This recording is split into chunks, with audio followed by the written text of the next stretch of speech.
सबसे पहले मैं अपने गुरु महेश्वर शिव साहब दीदी के चरणों में प्रणाम करता हूँ। उपस्थित सभी भाई बहन के चरणों में मेरा प्रणाम है, मेरा प्रणाम स्वीकार करें। बड़े सौभाग्य की बात है कि आज इस ताजपुर की पावन धरती पर अपने गुरु शिव की बात हम लोग कर रहे हैं।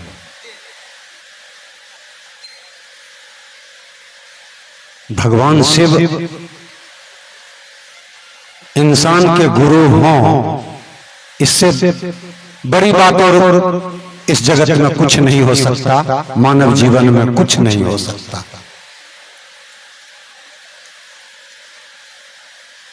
लेकिन जब तक हम समझते नहीं है कि मानव के जीवन में गुरु का महत्व क्या है, गुरु की आवश्यकता क्या है, तब तक हम भटकते हैं। लोग हमें कहते हैं, हम नहीं मानते हैं। अभी चर्चा के माध्यम से एक हमारी गुरु बहन बात कर रही थी कि करोड़ों जन्म का कलम फल अच्छा अगर होगा तो वो इंसान शिव को गुरु बनाएगा। क्योंकि गोस्वामी जी लिखे, बड़े भाग्य मानुष तन पावा। बहुत भाग्य से, संजोग से मानव का तन हमको आपको मिला है,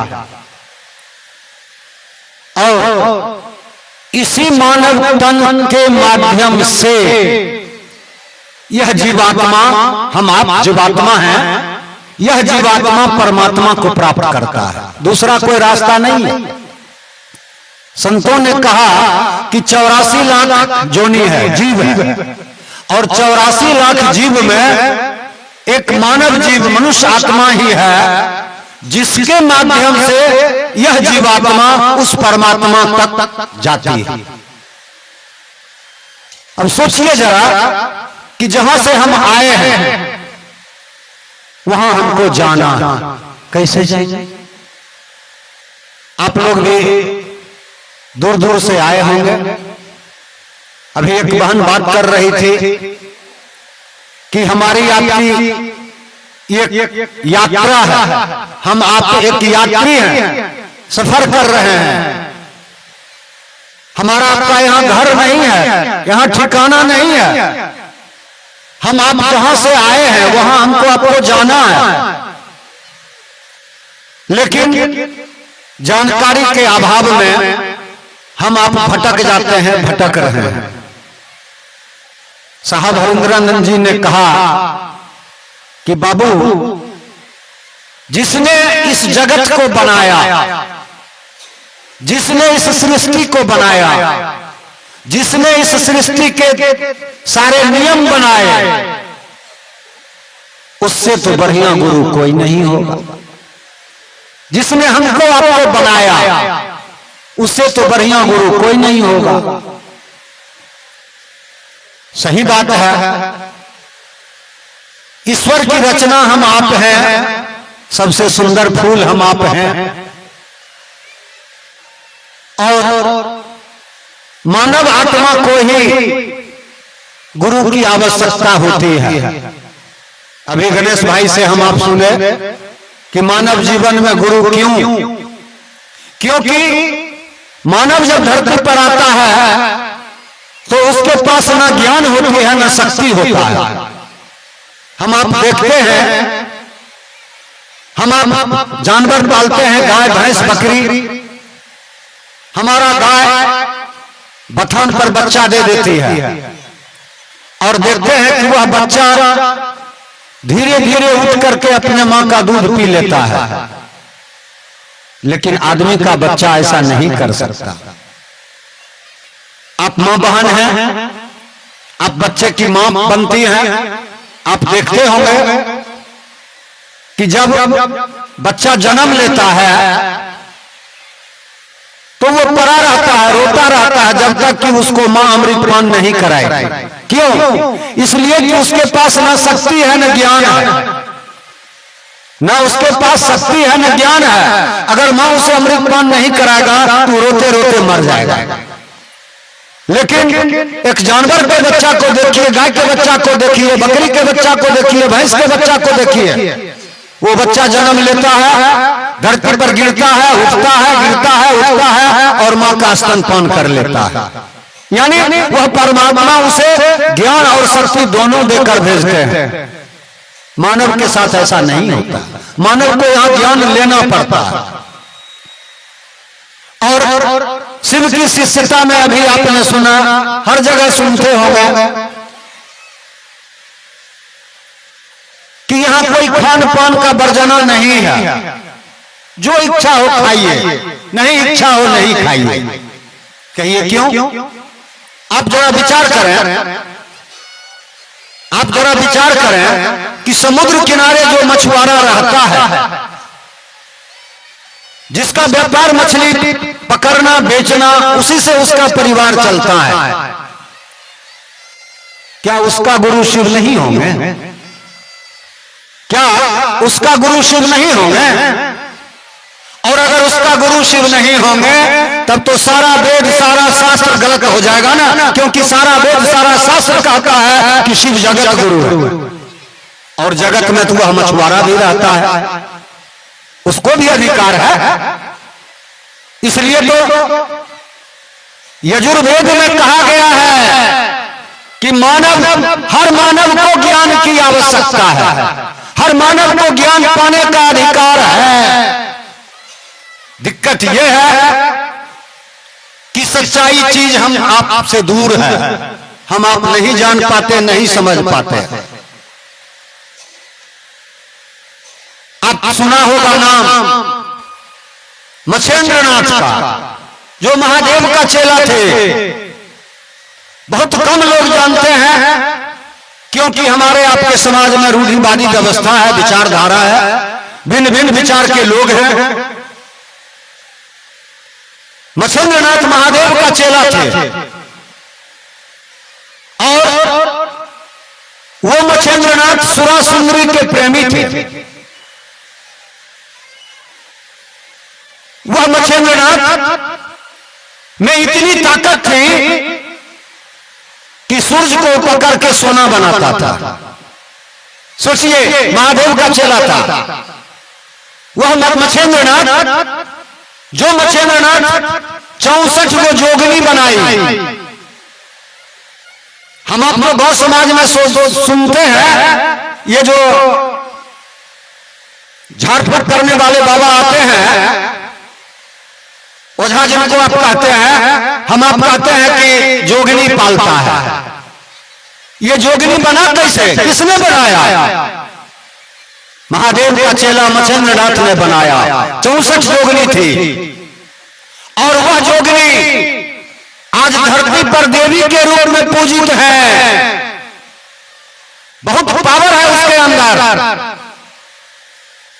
हम आप गांव समाज में जाते हैं, अब तो थोड़ा घट गया है, पहले बहुत थी, फिर भी अभी भी गांव देहात में है। अगर किसी को सांप काट लेता है या किसी को बिच्छू काट लेता है तो उसको झड़वाने के लिए हम आप ओझा के पास जाते हैं, भगत के पास जाते हैं, और वो जो मंत्र पढ़ते हैं, आप सुनिएगा गौर से, उस मंत्र में वो कहते हैं, जब मंत्र पढ़ते हैं तो उसमें वो कहते हैं कि दुहाई ईश्वर, महादेव, गौरा, पार्वती, नैना जोगिनी की दुहाई। अगर नैना से दुआ नहीं मांगेगा वो मंत्र काम नहीं करेगा। सोचिए, ये बनाया किसने? महादेव का चेला मछेंद्रनाथ ने।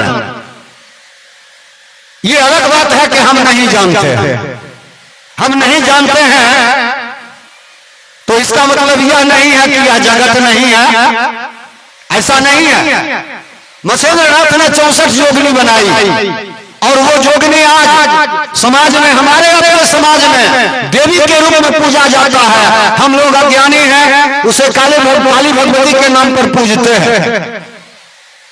सच्चाई यही है, वह काली भगवती है नहीं, वह मछेंद्रनाथ जो महादेव का चेला थे उनके द्वारा निर्मित जोगनी है। मछेंद्रनाथ का चेला गुरु गोरक्षनाथ जिनका आप जानते हैं गोरखपुर में मंदिर है। मछलीनाथ ने कहा गोरखनाथ को कि सुरा सुंदरी छोड़ के आओ, तब मैं तुम्हें चेला बनाऊंगा। और चेला बने। रामकृष्ण परमहंस के शिष्य थे स्वामी विवेकानंद। उन्होंने कहा कन्या छोड़ के आओ, यानी कुमारा रहो, तब मैं तुम्हें शिष्य बनाऊंगा। तो ये जो प्रथा चली, ये जो बात चली, ये तो सदगुरुओं के लिए है ना। और जो जगत गुरु है वो कैसे शर्त लगाएगा भाई? यहां का मुखिया कोई है तो खाली आखिया वाला मुखिया है कि जिसको एक आंख है उसका भी मुखिया है, जिसको दो गोर है उसका भी मुखिया है, और जिसको एक पैर है उसका भी मुखिया है। मुखिया है तो गांव का मुखिया है, हर नागरिक को अधिकार है उस मुखिया के पास जाने का। और मुखिया ये नहीं कह सकता कि मैं तुम्हें इंदिरा आवास नहीं दूंगा।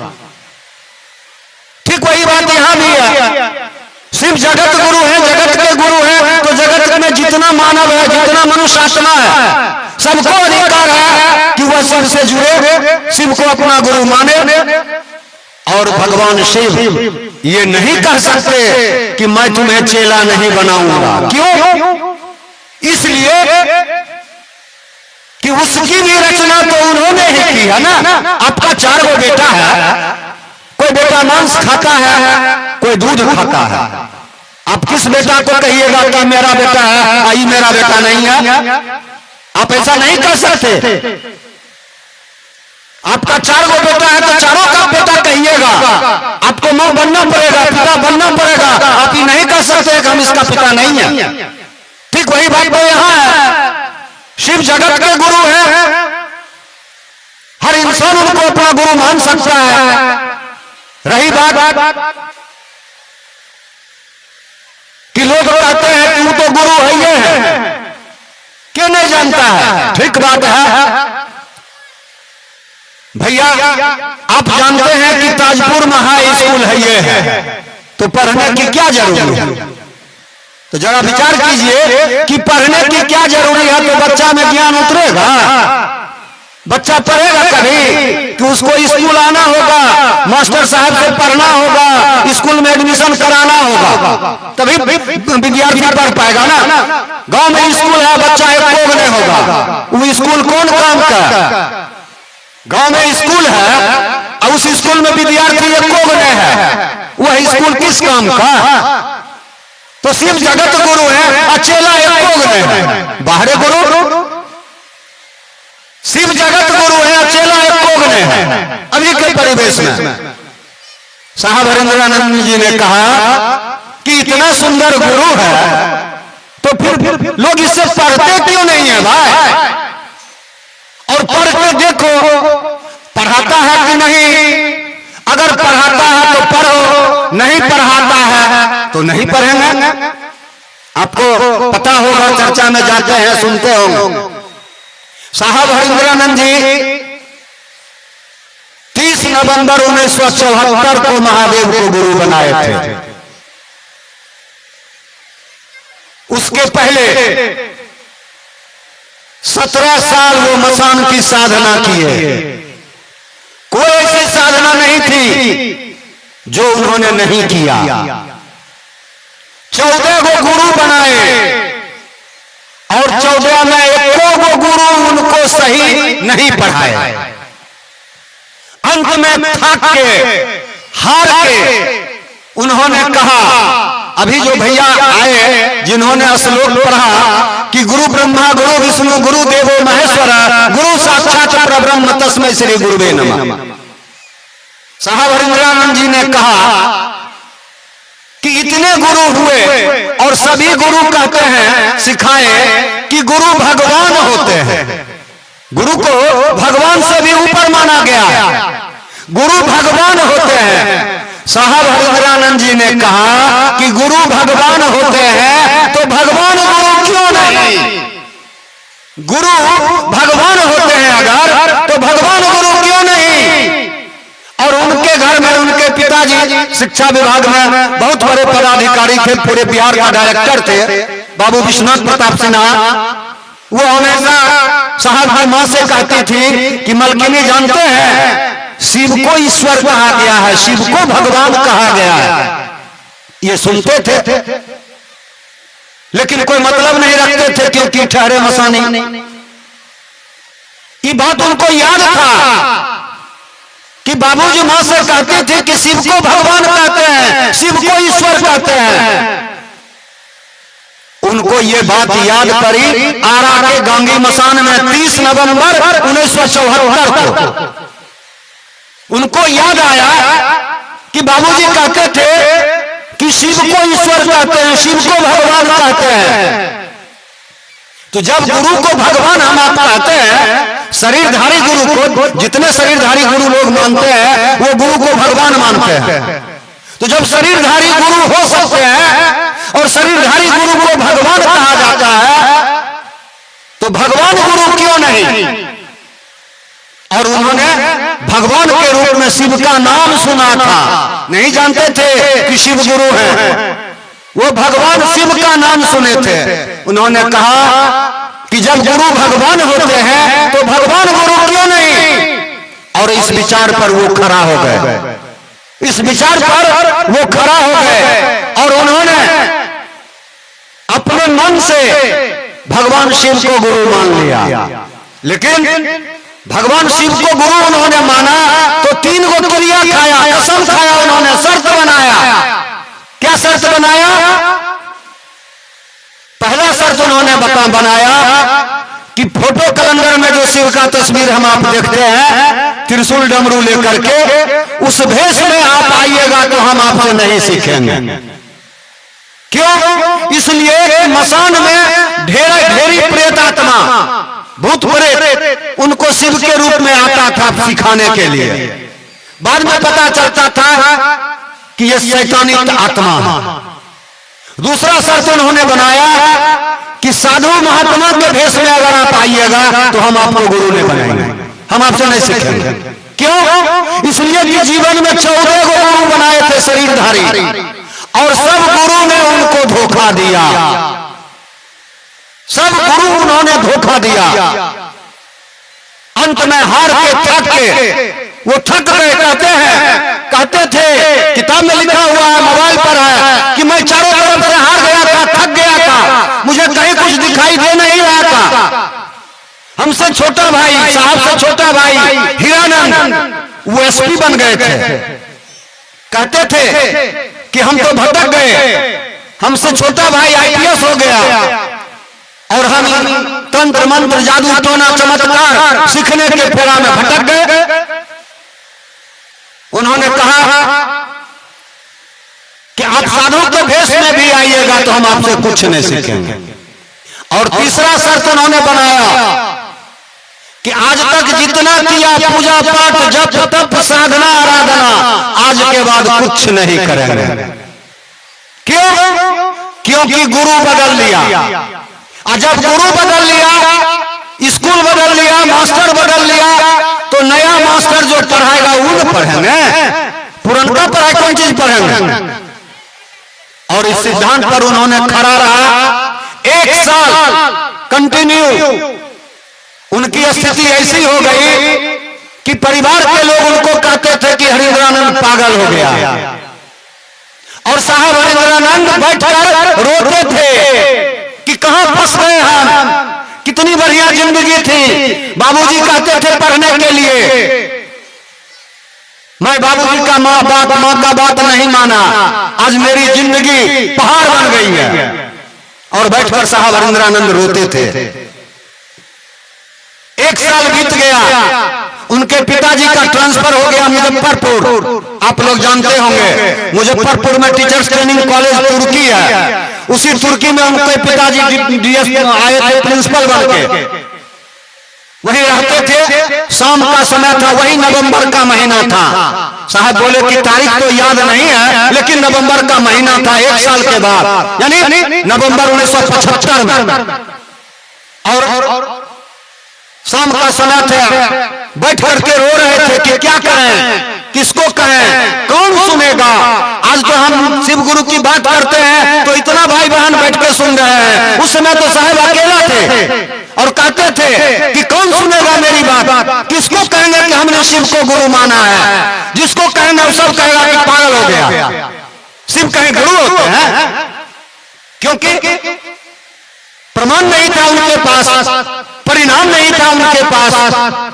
और 1 साल के बाद फिर वही नवंबर 1975 में आम के पेड़ के नीचे, आप तुर्की जाइए टीचर्स ट्रेनिंग कॉलेज में, अभी भी वो आम का पेड़ है। पेड़ सूख गया है लेकिन पेड़ है।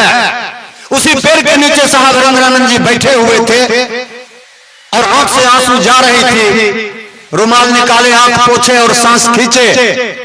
तो सांस जब खींचे तो सांस खींचने में नमः की आवाज आई और सांस छोड़े तो शिवाय की आवाज आई। जो हम आप कहते हैं कि सांसे पर नमः शिवाय करते हैं, इसको अजपा जप कहा जाता है। जो न जपे न जपावे अपने आप आवे। हम आप सांस लेते हैं उसके लिए कुछ करते हैं, सांस जो लेते हैं उसके लिए हम आप कुछ करते हैं। सांस अपने आता है और अपने जाता है। जो सांस निकल गया अब फिर में आवे तो क्या कीजिएगा, कुछ कर सकते हैं? सांस खींचे अब बाहर में आवे तब खेला खत्म, तुरंत से रोना अगरबत्ती जल जाएगा ना। तो यह शिव सांस पर आता है और जाता है, भले हम आप समझते नहीं।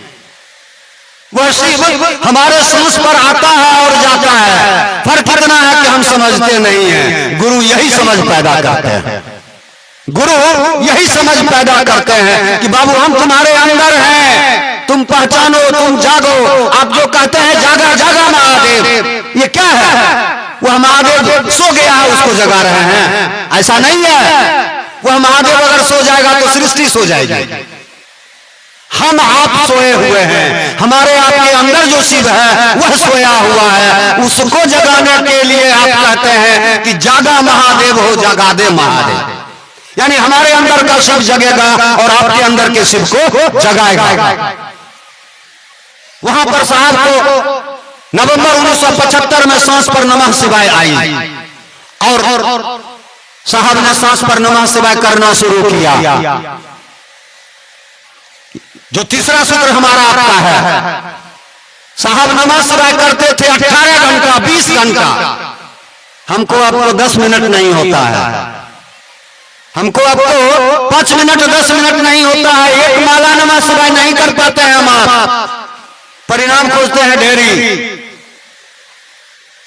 साहब 18 घंटा 20 घंटा नमः शिवाय करते थे। स्थिति साहब की ऐसी हो गई थी कि वही आम के पेड़ के नीचे जब चादर ओढ़ के रात में खाना खा के बैठ जाते थे तो सुबह 7 बजे जब बाबूजी माँ जी आते थे जब उठाने के लिए, तब पेड़ के नीचे से उठते थे। और माँ बाबूजी ने देखा कि साहब जब बैठे रहते थे तो साहब के चारों तरफ सांप घेर करके बैठा रहता था, गला में सांप लपेटा रहता था और सांस पर साहब नमः शिवाय कर रहे हैं लीन। उनके माँ पिताजी ने देखा तो डर गए कि अब तो ये हाथ से निकल गया, कैसे इसको वापस करें। तो उन्होंने बहुत प्रयास किया लेकिन होनी को कोई रोक नहीं सकता है। होनी तो होके रहे, अनहोनी ना हो, जाके रखो साइया मार न सकिए कोई। परमात्मा जिसको चाह लेगा, शिव जिसको चाह लेगा, इस धरती और आसमान पर कोई रोक नहीं सकता है। किसी देवी देवता में ताकत नहीं है। आपके गुरु शिव हैं, आपने शिव को गुरु माना है। साहब रंगरानंद जी ने जो कहा है उसको कीजिए, देखिए आपके रास्ता का कांटा अपने आप हटते जाएगा। धरती पर जितना देवी देवता को आप जानते हैं ना, सब देवी देवता आपको मदद करेगा। रोकता है हमारा आपका कर्म फल, जो हम आप अच्छा बुरा किए हैं। साहब को जब नमः शिवाय मिला तो लगातार नमः शिवाय करते थे। उसके बाद साहब को नौकरी हुई। पहला नौकरी हुआ वीडियो बने पलामू जिला के पाटन ब्लॉक में, अभी भी पाटन ब्लॉक है ही, जाके देख सकते हैं। और जब साहब डेरा पर रहते थे तो पुरनका जौराती जो था वो तंग करता था। हम आप नहीं देखिएगा, अच्छे लोग के साथ रहिएगा तो तंग नहीं करेगा। अच्छे लोग के साथ आप रहिए, साधु के साथ आप रहिए, संगत छोड़ भी दीजिएगा तो साधु आपको नुकसान नहीं करेगा। लेकिन गलत लोग के साथ रहिएगा और जहां उसका साथ छोड़िएगा उत्तम करना शुरू कर देगा। तो साहब सब दिन मसान में रहे, भूत प्रेत का साथ रहा। ये भूत प्रेत साहब को तंग करने लगा। डेरा में रोड़ा बरसाता था, डेरा में आग लगा देता था, दीदी की बक्सा में कपड़ा जला देता था। साहब परेशान थे।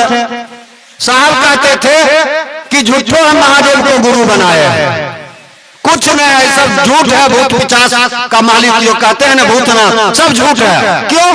अब यो हमको प्रेत तंग करिए रहा है।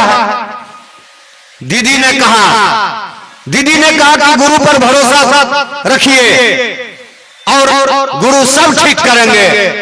और वही पाटन ब्लॉक में एक दिन एक साधु आया और आवाज दिया साहब के नाम से।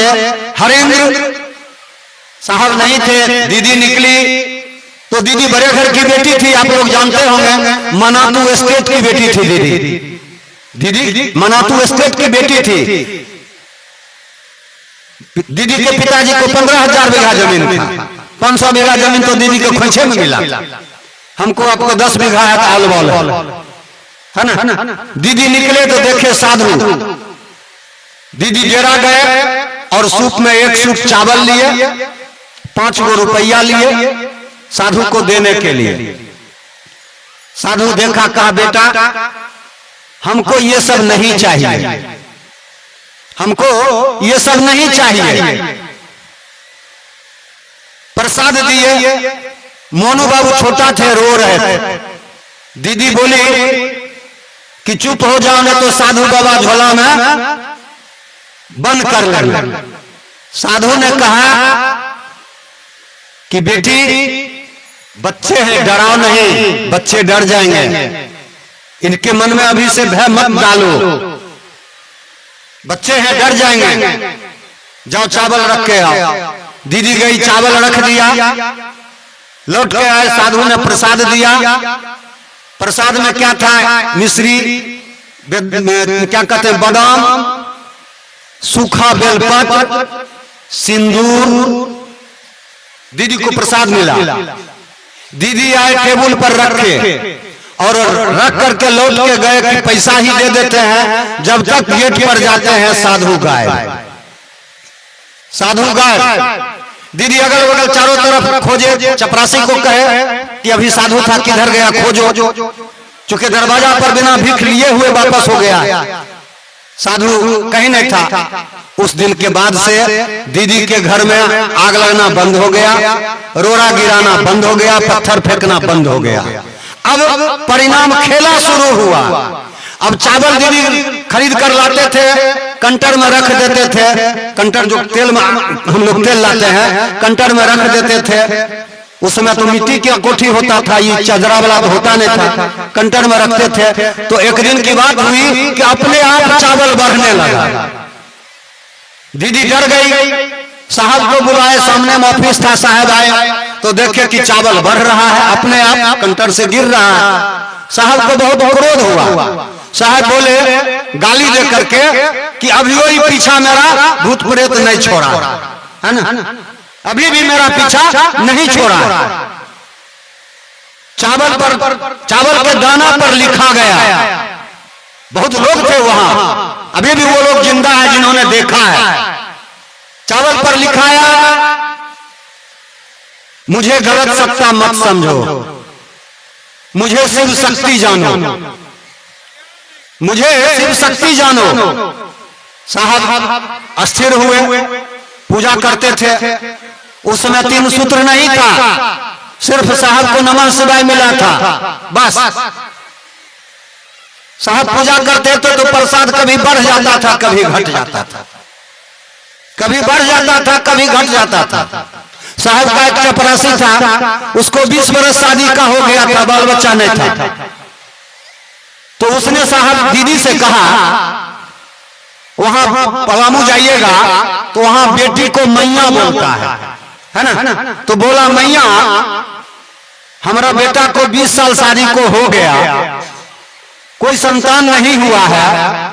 साहब बहुत पूजा पाठ करते हैं, थोड़ा दया कर देंगे। दीदी साहब से बोले, साहब बोले महादेव का प्रसाद दे दो। दीदी बेलपत और प्रसाद दिए, उस चपरासी को उजा करके अपने पुतों को दिया। 1 साल के बाद उसको जोड़ा बेटा हुआ। 1 साल के बाद उसको जोड़ा संतान हुआ। आया कहने के लिए मिठाई लेके। साहब को लगा कि हम तो कुछ नहीं किए, न झाड़ न फूक न तंत्र न मंत्र, कुछ न, ये हुआ कैसे, ये हुआ कैसे। तब धीरे धीरे मन समझने लगा कि शिव गुरु हैं, ये गुरु की खेला है, गुरु की दया से हो रहा है। फिर देखिए वहां से साहब का बदली हुआ मधेपुरा सिंहेश्वर मंदिर। आप लोग सुने होंगे कि साहब ने सिंहेश्वर मंदिर में महादेव को रसगुल्ला चढ़ाया और खिलाया, है ना। वहीं पर बगल में है उग्रतारा मंदिर, जहां दीदी ने भगवती को पेड़ा खिलाया। यानी जब गुरु से जुड़ाव हुआ तो परिणाम आना शुरू हो गया। और वहीं मधेपुरा में साहब को दया मांगनी पड़ी थी। जब लोगों ने घेर लिया कि कहा कि आप कहते हैं शिव गुरु है, चलिए मंदिर में परीक्षा दीजिए। आपका चपरासी कहता है कि महादेव प्रसाद खाते हैं, तो चलिए मंदिर में महादेव को प्रसाद खिलाइए। लोगों ने साहब को घेरा। फिर साहब आए। अरुणा होटल अभी भी है, जिनको जाना है जाके देख सकते हैं। अरुणा होटल से 2 किलो रसगुल्ला लिया और आया सिंहेश्वर मंदिर में। साहब पुजारी को बुलाए, पुजारी अभी भी जिंदा है, जो पुजारी के सामने में महादेव रसगुल्ला स्वीकार किए। साहब आए, परात में रसगुल्ला लगा के मंदिर में रख दिया। मोबाइल पर अभी भी है, किताब मिलाकर है, उसमें लिख दिया है साहब। साहब बोलते हैं कि हम तो वहां हार गए थे। क्यों? हमको चारों तरफ से लोग घेर लिया, मेरे पास तो कोई उपाय नहीं है। और वही हमको महादेव से दया मांगना पड़ा था। और उसी जमीन पर साहब कुर्ता पैजामा पहने हुए थे, बैठे कीचड़ में। दीदी बैठ गई और साहब बोलते हैं कि बस मेरे मुंह में हम नमः, साहब बोले कि हम नमः शिवाय भी भूल गए। मन हारता है तब दया मांगता है। साहब बोले कि बस मुझे मात्र इतना याद है कि हम बैठ गए और यही कहे कि बुढ़ऊ लाज रखिया, बस बुढ़ऊ लाज रखिया। पट बंद हो गया। 5 मिनट के बाद पट खुलता है तो देखता है कि थाली से 15 पीस रसगुल्ला गायब है। अब बाकी रसगुल्ला सब 2-2 टुकड़ी में कटा हुआ, बाकी रसगुल्ला 2-2 टुकड़ी में कटा हुआ है। तब उन्होंने लोगों को कहना शुरू किया, ये जो क्या कहते हैं पहला सूत्र हमारा आता है दया मांगना। तब उनको समझ में आया कि खेला तो गुरु की दया का है। जब तक गुरु दया नहीं कर सकते हम आप एक कदम नहीं बढ़ सकते। खेला तो गुरु की दया का है। तो पहला सूत्र में उन्होंने दया को रखा। दूसरा सूत्र यही बेगूसराय की धरती है। जुलाई 1985 में साहब आए थे यही बेगूसराय, और यहाँ रात में रहतोगी साहब मजिस्ट्रेट थे। उस समय हम लोग उनके अंदर में काम करते थे। उनके डेरा पर रात में साहब ठहरे। नवरात्रा का समय था। रहतोगी साहब भगवती के उपासक थे। वो जोर जोर से पूजा कर रहे थे। साहब को नींद टूट गया, उठ के बैठ गए। सूरज की लालिमा दे रही थी। साहब कहते हैं कि सब दिन तो 9 बजे सो के उठते थे, चूंकि भैरव स्मशान में रहते थे तो 3 बजे भोर में 4 बजे भोर में आते थे। आदत थी। यहाँ सवेरे जगा दिए तो सूरज की रोशनी आ रही थी। वही डेरा है जिसमें अभी एसडीओ साहब का जहाँ डेरा है, एसडीओ साहब के डेरा के ठीक सामने इसी तरह से दुमाला बिल्डिंग है। ऊपर वाला रूम में रहतोगी साहब रहते थे। वहीं पर आसमान से आवाज आई, आसमान से आवाज आई कि हरिंद्र तुम जो करते हो लोगों को कहते नहीं हो। साहब ने कहा मैं जो करता हूं लोगों को कहता हूं। उस समय लोगों को शिव का शिष्य बनाते थे और नमः शिवाय करने के लिए कहते थे, और साधना बताते थे, योग बताते थे। आवाज ने कहा असत्य बोलते हो। साहब असत्य का मतलब समझे कि झूठ। आवाज ने कहा असत्य बोलते हो। साहब ने कहा कि ऐसी मेरी आदत नहीं, यानी झूठ बोलने की आदत मेरी नहीं है।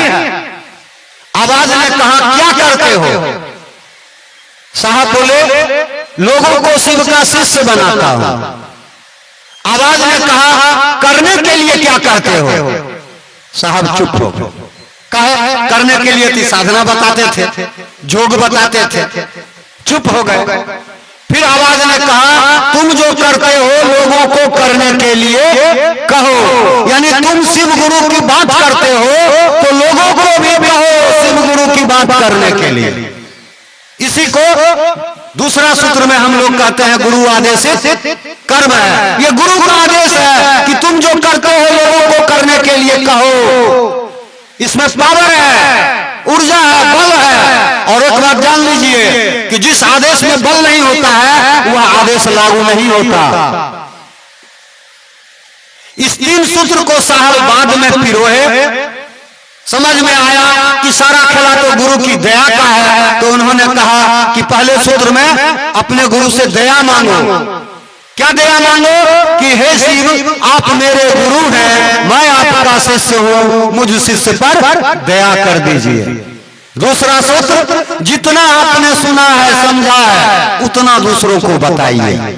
बस यहां गुरु कोई नहीं है, जैसे आप हैं वैसे हम हैं। हाँ आपका भी गुरु है, आप अपने गुरु की बखान करते हैं, हमारा गुरु है हम अपने गुरु की बखान करते हैं। और तीसरा सूत्र में उन्होंने कहा कि जब गुरु माने हो बाबू तो अपने गुरु को नमः शिवाय से प्रणाम कीजिए। शिष्यानुभूति एक छोटी सी पुस्तक है, साहब ने लिखा है, उसका कीमत 1 रुपया नहीं है। किताबों में लिखा हुआ है इसका मूल्य आपका शिव शिष्य बनना, जबकि एगो किताब आप छपाइएगा तो 50 गो रुपया लगेगा। अगर थोक में छपाइएगा तब 50 गो रुपया लगेगा, ऐसे एगो किताब नहीं छपेगा। और सोचिए कि वैसा करोड़ों किताब साहब बांटे फ्री में, 1 रुपया कीमत नहीं। साहब बोले कि अगर इसका 1 रुपया भी कीमत रखते तो आज सरकारी हिसाब से करोड़ों रुपया मेरे पास रहता। लेकिन साहब के पास रहने के लिए मकान भी नहीं था। जब पिताजी ने साहब को कहा था कि सब धंधा नाटक बंद करो नहीं तो हम अपने संपत्ति से तुम्हें बेदखल कर देंगे, साहब ने कहा बाबूजी ये धमकी मत दीजिए, हरिंद्रानंद होटल में रहेगा, हॉस्पिटल में मरेगा, आपके जमीन पर घूर कर ताकने नहीं जाएगा। और साहब हरिंद्रानंद घूर कर अमलौरी सिवान नहीं गए, जबकि अच्छा खासा जमीन है उनको, 100-150 बीघा जमीन है, लेकिन घूर कर कभी नहीं गए। कहीं होटल में रहेंगे, हॉस्पिटल में मरेंगे, आपके जमीन को मैं नहीं देखूंगा। सोचिए वह शख्स कितनी तपस्या किया, सोच सकते हैं आप। और इतना करने के बाद हमारे आपके बीच में महागुरु महादेव को उन्होंने दान कर दिया, जिसका कोई कीमत नहीं। हम लोग उसका वैल्यू नहीं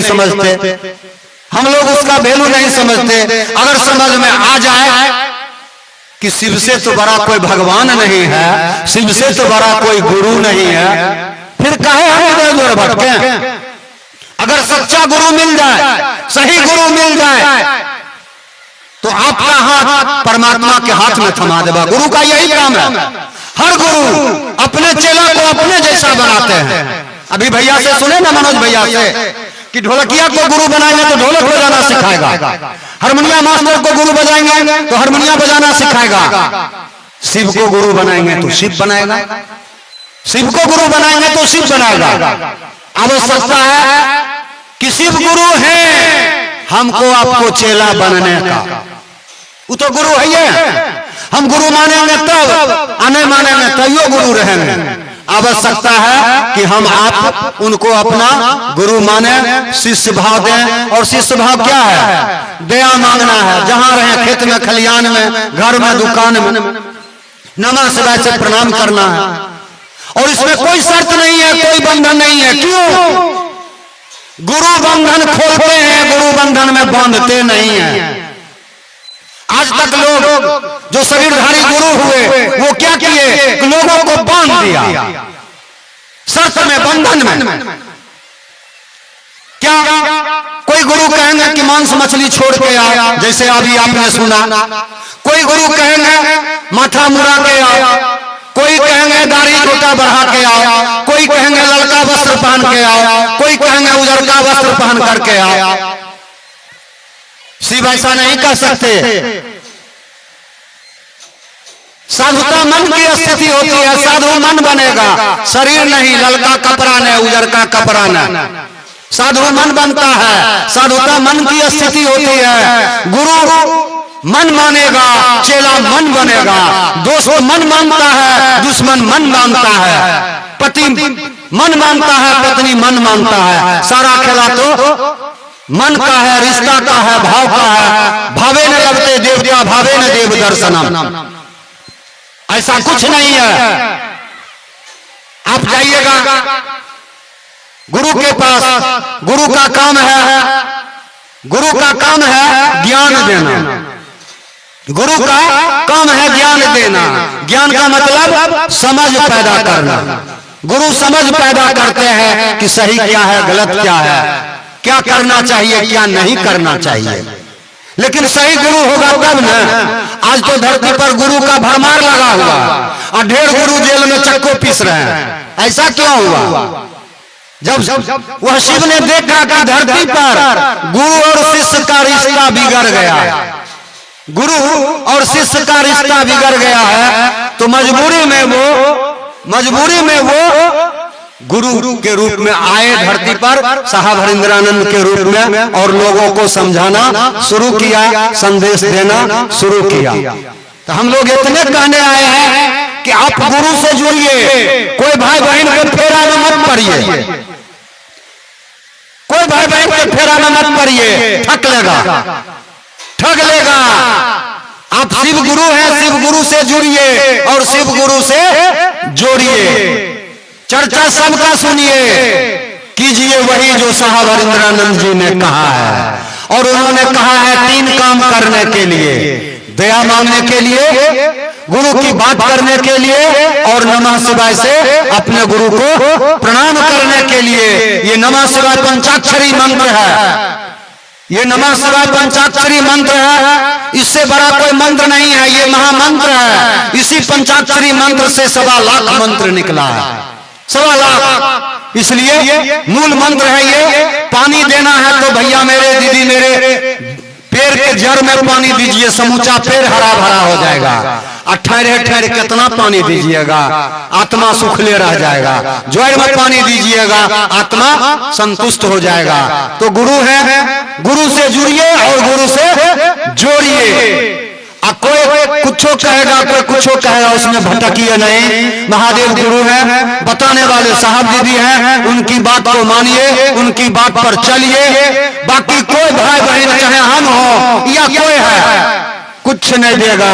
देगा आपको गुरु महादेव, देने वाले हैं साहब दीदी। बाकी कोई कुछ नहीं देगा। किसी के बहकावे में मत आइए। साहब दीदी का सहारा लीजिए, गुरु का संबल लीजिए, गुरु के सहारा से चलिए, शिवगामी बनिए, शिव का सहारा लीजिए। गुरु आपको हाथ पकड़ के परमात्मा तक पहुंचा देंगे। इसी आशा विश्वास के साथ मैं सभी भाई बहन के चरणों में विराम देता हूं। सभी भाई बहन के चरणों में मेरा प्रणाम।